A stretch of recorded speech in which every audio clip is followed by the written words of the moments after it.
Vous écoutez le podcast Fluidité, épisode 63. Tous les Français connaissent son nom, mais qui était-il? Pourquoi c'était un monument de la culture française? On rend hommage aujourd'hui à Jean-Paul Belmondo, alors restez à l'écoute. Salut, je m'appelle Fabien, je suis français, polyglotte et professeur de français. Vous êtes sur le podcast qui vous parle de culture, d'histoire ou de géographie française, d'astuces d'apprentissage et bien plus encore, dans un français naturel et facile. Bienvenue dans le podcast Fluidité. Bonjour et bienvenue dans ce 63e épisode. Si vous voulez profiter du podcast privé Je vous explique ou Je vous explique, la grammaire de chaque épisode, les conjugaisons, les temps, les verbes irréguliers, enfin tout ce qui est difficile en français, je vous invite à rejoindre le club VIP. Je vous mets le lien dans la description du podcast sur Spotify et sur YouTube pour vous inscrire. La semaine dernière, j'ai fait un épisode qui parle des actrices et des acteurs français célèbres et j'ai commencé par expliquer qu'un acteur français venait de décéder en début de semaine. Donc j'ai parlé de lui en premier pour lui rendre hommage et par conséquent, j'ai décidé de faire un épisode complet pour expliquer sa vie, sa carrière et pourquoi il était si populaire. Donc on parle de Jean-Paul Belmondo, alors c'est parti. Jean-Paul Belmondo est né en région parisienne, à Neuilly-sur-Seine. Son père, Paul, était sculpteur d'origine italienne, mais né à Alger. Durant son parcours scolaire, Jean-Paul n'aimait pas beaucoup les études et il était plutôt indiscipliné. Il a même été renvoyé de plusieurs écoles. Très jeune, il découvre les joies du sport et il commence par faire du cyclisme, ensuite du football, mais aussi de la boxe. Et il a pratiqué la boxe pendant quelques années en amateur, mais il a aussi fait quelques matchs en tant que professionnel. Malgré sa passion pour ce sport, il arrête parce qu'il disait qu'il fallait avoir faim et avoir la haine pour être champion, mais c'était pas son cas. À l'âge de 16 ans, il attrape la tuberculose, qui était une maladie très meurtrière à l'époque. Ses parents l'envoient à la campagne au calme pour guérir et ça l'inspire pour devenir comédien. Il guérit de sa maladie et de retour en région parisienne, il commence à suivre des cours de théâtre et fait la tournée des hôpitaux de Paris pour y interpréter La Belle au bois dormant en 1950. Le jeune Jean-Paul prépare le concours d'entrée du Conservatoire national supérieur d'art dramatique, mais il échoue plusieurs fois d'affilée. Finalement, il réussit à passer l'examen en octobre 1952. L'un des professeurs du conservatoire a dit de l'acteur « Avec la tête qu'il a, il pourrait jamais prendre une femme dans ses bras, car ce serait pas crédible. » Et ce même professeur disait que Belmondo serait condamné à jouer des seconds rôles. Donc en clair, on ne croyait pas à son succès du tout. Mais Jean-Paul continue de jouer la comédie en faisant des sketchs ou encore des spectacles théâtraux. Il rencontre sa première épouse Élodie en 1953 et ils auront une fille qui s'appelait Patricia, mais malheureusement elle est morte en 1993 dans un incendie. Même après avoir terminé le conservatoire, il continue à être sur les planches, ça veut dire jouer au théâtre. Il débute sa carrière au cinéma en 1958 en jouant un petit rôle dans le film Sois belle et tais-toi, dans lequel il y rencontre Alain Delon, qui est aussi un géant du cinéma français, mais dont j'ai pas parlé dans l'épisode 62 de la semaine dernière. Comme je disais, j'ai pas pu citer tous les acteurs français célèbres. Belmondo est repéré par Jean-Luc Godard, qui est un grand réalisateur français de la Nouvelle Vague, de New Wave. La Nouvelle Vague est un mouvement cinématographique qui commence dans les années 50 et qui finit à la fin des années 60. Il représente les 30 Glorieuses, c'est-à-dire la période de 30 ans après la Deuxième Guerre mondiale, mais aussi des mouvements de société comme la révolte des étudiants de 1968. Le comédien obtiendra son premier grand rôle dans le film À double tour du réalisateur Claude Chabrol, qui fera aussi partie de la Nouvelle Vague. Vu qu'il aime travailler avec Godard, Jean-Paul tournera À bout de souffle, qui deviendra un des plus grands films de la carrière de l'acteur et un classique de la Nouvelle Vague. Le film en noir et blanc parle d'un boxeur voyou et insolent qui tue un gendarme et qui est ensuite poursuivi par la police. Le film sort en 1960 et c'est la décennie qui va marquer la carrière du comédien. Il fait 34 films en tout dans les années 60 et devient une figure emblématique du cinéma français de cette époque. Il joue aussi dans plusieurs films italiens, dont un avec Sophia Loren. Jean-Paul montre qu'il est capable de tout jouer. Il joue souvent dans des films policiers, on dit des polars, mais pas seulement. Par exemple, il a le rôle d'un prêtre dans le film Léon Morin prêtre, mais il interprète aussi un héros d'aventure dans le film Cartouche, qui fait un triomphe dans les salles de cinéma.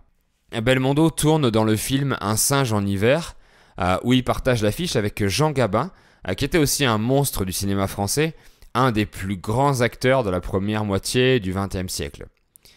Il commence à devenir célèbre parce qu'il fait lui-même ses cascades, comme dans le film L'Homme de Rio, une comédie d'aventure, où on peut le voir passer d'un immeuble à l'autre en glissant sur un câble, ou encore sauter dans un trou pour éviter une voiture qui lui passe par-dessus. Il prend goût aux cascades car il dit qu'elles lui permettent de s'amuser et de faire des choses qu'il n'aurait jamais faites dans la vie réelle.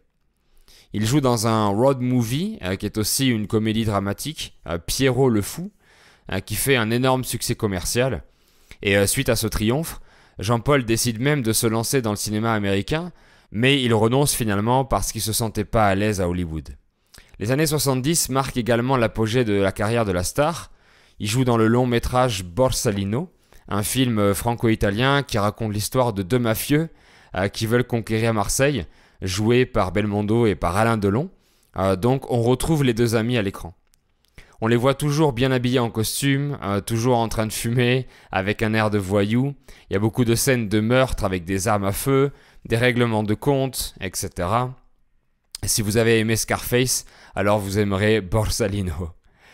L'acteur a joué un agent secret séducteur comme James Bond dans le film Le Magnifique. Encore un film avec des costumes, des cigarettes, des armes, des bagarres, de belles voitures, de l'humour et de jolies femmes. En 1975, Belmondo, surnommé Bébel à l'époque, reprend ses cascades dans l'énorme succès qui s'intitule Peur sur la ville. Il joue le rôle d'un commissaire de police à la poursuite d'un criminel. Parmi ses cascades les plus risquées, le comédien monte sur le métro de Paris et passe dans les tunnels à plat ventre sur le toit. Il saute dans un appartement en passant à travers une vitre. Il y a aussi une scène où il saute du toit d'un immeuble à un autre. Dans une autre scène, il reste accroché par les mains à l'échelle d'un hélicoptère au-dessus de la ville sans aucune protection. Bref, de nombreuses cascades très risquées où il aurait pu mourir plusieurs fois. Le film Le Professionnel sort en 1981 et devient un énorme carton commercial avec plus de 5 millions d'entrées au cinéma. Le thème musical du film est Chi Mai du compositeur Ennio Morricone, qui est devenu disque d'or cette même année. Vous avez tous déjà entendu cette musique, j'en suis sûr. Il fait ti ti ti ti ti ti ti ti ti. Bon, si vous n'avez pas reconnu, c'est pas grave. Donc Jean-Paul était devenu très fameux pour son machisme à la française, sa virilité, son charisme, son insolence dans ses rôles, son air de voyou, sa manière de parler très franche, qui a donné beaucoup de répliques cultes, mais aussi pour ses cascades. D'ailleurs, à la fin des années 70, il explique que, pour la majorité des gens, il était devenu majoritairement un cascadeur professionnel. Je ne peux pas citer tous les films dans lesquels Bébel a tourné, parce que il y en a vraiment énormément, mais le dernier que je mentionne est Itinéraire d'un enfant gâté. Pour ce rôle, il a reçu le César du meilleur acteur, mais il n'a pas voulu recevoir le prix parce qu'il disait que c'était le public qui était le seul jury à pouvoir récompenser les acteurs. Dans les années 90, Jean-Paul s'éloigne un peu des plateaux de cinéma, il revient à ses premières amours et remonte sur scène, donc il revient au théâtre. Puis en 2001, il est victime d'un accident vasculaire cérébral qui l'oblige à arrêter sa carrière de comédien. Il joue quand même dans quelques films après ça, mais sans grand succès. En 2015, il annonce qu'il prend définitivement sa retraite d'acteur. Et depuis le 6 septembre, la France est en deuil puisqu'il est mort à l'âge de 88 ans, très fatigué, après avoir combattu depuis son accident de santé en 2001. Et je disais dans l'épisode précédent qu'un hommage solennel lui a été rendu au Monument des Invalides à Paris, en compagnie des célébrités du monde du cinéma français et du président Macron. Monsieur Belmondo était connu pour être toujours insouciant, comme un grand enfant. On avait l'impression que rien n'était grave et il disait que dans la vie, ça valait pas la peine d'avoir des angoisses. Très généreux avec tout le monde et toujours souriant, on dit qu'il faisait son métier uniquement pour donner du plaisir aux gens, uniquement pour les bonnes raisons. Il était comme un guide pour les autres acteurs de sa génération et pour les plus jeunes. Il représentait l'époque terminée de la France des Trente Glorieuses. Il a inspiré de nombreux comédiens qui le voyaient dans des films cultes quand ils étaient petits. Il était toujours très bronzé puisqu'il adorait prendre le soleil et c'était sûrement pour le renvoyer aux gens. Il a eu 3 enfants de sa première épouse dont il a ensuite divorcé.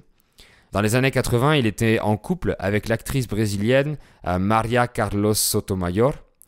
En 2002, il épouse Nati, avec laquelle il aura une fille en 2003, quand il avait 70 ans.